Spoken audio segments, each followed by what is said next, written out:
Shalom, kembali kita akan merenungkan kebenaran firman Tuhan. Mari kita berdoa sebelum kita membaca kebenaran firman Tuhan. Bapa yang baik, terima kasih kesempatan kali ini Tuhan, tolong kami untuk kami boleh belajar kebenaran firman Tuhan. Berikan kami hikmat bijaksana dan dengan bahasa yang sederhana Tuhan, boleh kami semua boleh mengerti firman Tuhan. Berfirmanlah, kami siap untuk diberkati Tuhan. Di dalam nama Tuhan Yesus kami berdoa. Amin. Nah, kali ini kita akan saya akan baca dari kitab Filipi, pasal yang ketiga, ayatnya yang ke-12 hingga ayat ke-14. Demikian firman Tuhan. Bukan seolah-olah aku telah memperoleh hal ini atau telah sempurna, melainkan aku mengejarnya kalau aku dapat juga menangkapnya. Karena aku pun telah ditangkap oleh Kristus Yesus. Saudara-saudara, aku sendiri tidak menganggap bahwa aku telah menangkapnya, tetapi ini yang kulakukan. Aku melupakan apa yang telah di belakangku dan mengarahkan diri kepada apa yang di hadapanku, dan berlari-lari kepada tujuan untuk memperoleh hadiah, yaitu panggilan surgawi dari Allah dalam Kristus Yesus. Nah, hari ini kita ingin belajar dengan sebuah tema pemenang sejati. Pemenang sejati yang kita rindukan adalah bagaimana kita memenangkan dalam setiap kehidupan kita ketika persoalan hidup, pencobaan itu datang, ujian itu datang, dan berbagai macam persoalan dan pergumulan yang kita hadapi hari-hari ini. Bagaimana kita belajar dari seorang Rasul Paulus, pada akhirnya kita bukan pecundang, namun kita adalah pemenang. Saya bacakan lagi satu ayat bagian lain dalam Roma 8 ayatnya yang ke-37. Tetapi dalam semuanya itu kita lebih daripada orang-orang yang menang oleh Dia yang telah mengasihi kita. Lebih dari pemenang. Nah, menarik sekali kalau kita sama-sama merenungkan kebenaran firman Tuhan ini. Bagaimana prinsip kita sebagai pemenang? Mari kita lihat prinsip-prinsip utama dalam Filipi 3 ayat yang ke-12 hingga ayat yang ke-14. Ayat 12 sampai 13a, bukan seolah-olah aku telah memperoleh hal-hal ini atau telah sempurna, melainkan aku mengejarnya kalau aku dapat juga menangkapnya, karena aku pun telah ditangkap oleh Kristus Yesus. Saudara-saudara, aku sendiri tidak menganggap bahwa aku telah menangkapnya, tetapi ini yang kulakukan adalah aku melupakan apa yang telah di belakangku dan mengarahkan diri kepada apa yang di hadapanku. Nah, dalam ayat 13 dan ayat 13 bagian yang pertama jelas sebagai pemenang sejati, prinsip yang utama yang pertama adalah kita harus kuat. Ya, pantang menyerah, kuat. Kita harus mensyukuri apa yang kita hadapi hari ini. Kita tidak gampang menjadi orang yang mudah puas diri. Apa yang telah kita capai hari ini, kita tidak puas diri. Kalau kita sudah menjadi seorang Kristen hari ini, kita pelayanan 10 tahun, 15 tahun, 20 tahun, kita tidak berkata, oh saya sudah pelayanan cukup lama. Belum. Mari kita lakukan lebih lagi, meningkatkan kualitas diri kita. Lalu kemudian kita melayani Tuhan lebih dalam lagi.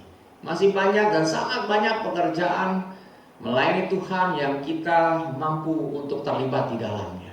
Jadi pertama kita harus kuat, tidak merasa puas diri sebagaimana seorang Rasul Paulus yang terus meningkatkan prestasinya. Dan terkadang, saudara yang kasih Tuhan, rasa puas diri itu membuat akhirnya kita mandek. Betapa banyak kita melihat contoh-contoh nyata dalam dunia real hari ini. Kalau kita melihat prestasi atletik misalnya, atau ada lomba satu kejuaraan misalnya ya, dalam bidang tarik suara. Setelah juara, lalu puas diri, akhirnya tidak ada lagi prestasi.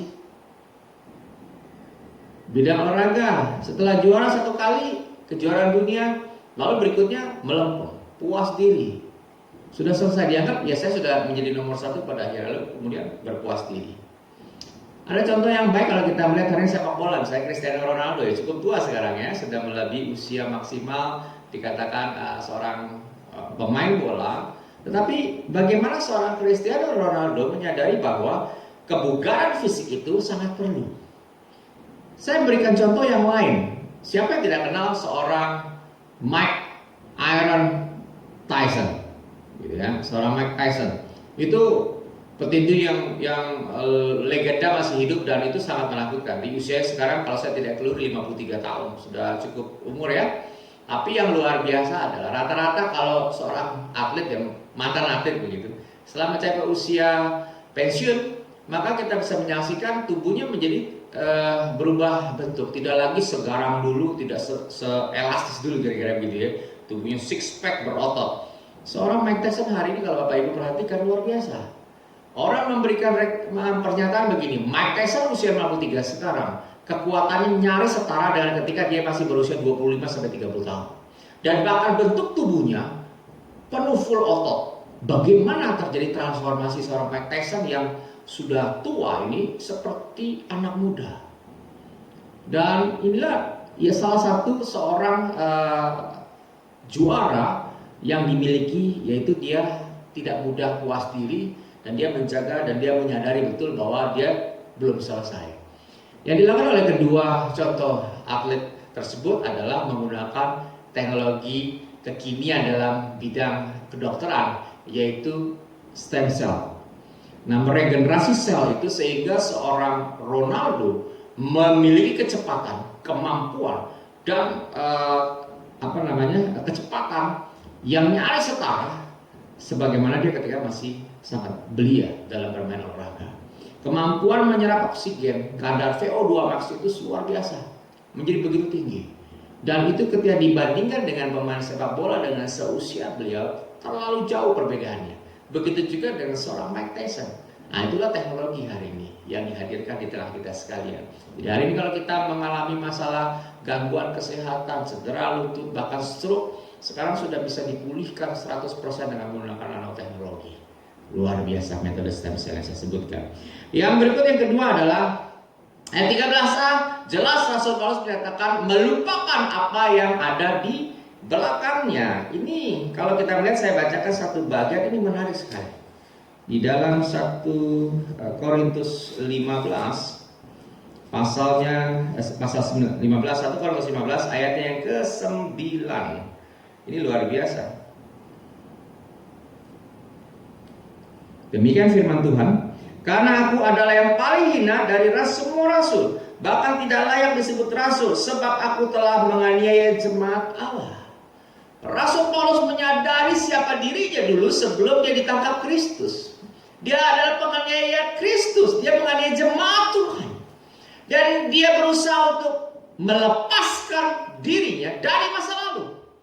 Mungkin hari ini kau dan saya adalah dulu seorang pemabuk, penipu, merampok, apapun dulu yang kita lakukan yang mendukakan hati Tuhan. Hari ini ketika engkau dan saya berbalik ke arah, kembali kepada Tuhan, bertobat kepada Dia, maka kita harus berdamai dengan masa lalu kita. Berdamailah dengan masa lalu kita. Jangan masa lalu menghambat pelayanan kita. Jangan sampai masa lalu membuat hubungan kita dengan Tuhan, hubungan yang sama, terhambat oleh karena masa lalu. Perlu berdamai sebagaimana Rasul Paulus berdamai dengan masa lalunya. Mari kita lakukan hal itu. Ada contoh yang lebih baik lagi dari itu. Banyak sekali contoh-contoh yang baik. Salah satu yang menarik adalah seorang Yusuf. Kalau kita memperhatikan bagaimana sejarah Yusuf, bagaimana dia ketika dijual saudara-saudara, dianiaya saudara-saudaranya. Bahkan diperkirakan Yusuf mati pada akhirnya. Tapi alangkah terkejutnya saudara-saudaranya setelah perlakuan yang begitu buruk. Bahkan ketika dia harus dipenjara oleh karena tante Potifar yang menggoda seorang Yusuf. Masa lalunya ketika dia dipertemukan kembali dengan saudara-saudaranya, dengan orang tuanya, tidak membuat seorang Yusuf menjadi pendendam, lalu membalaskan dendam, sakit hati, kekecewaan masa lalu dengan memperlakukan lebih buruk kepada saudara-saudara dan keluarganya. Tetapi justru sambutan hangat, sambutan kasih, sebagaimana Kristus yang penuh kasih, engkau dan saya pun perlu melakukan hal yang sama. Berdamai dengan masa lalu kita hari ini, supaya kita berprestasi, supaya kita bisa berkembang lebih lagi dalam melayani Tuhan. Maukah saudara dan saya hari ini meninggalkan masa lalu, berdamai dengan masa lalu, dan maju ke depan dalam melayani Tuhan?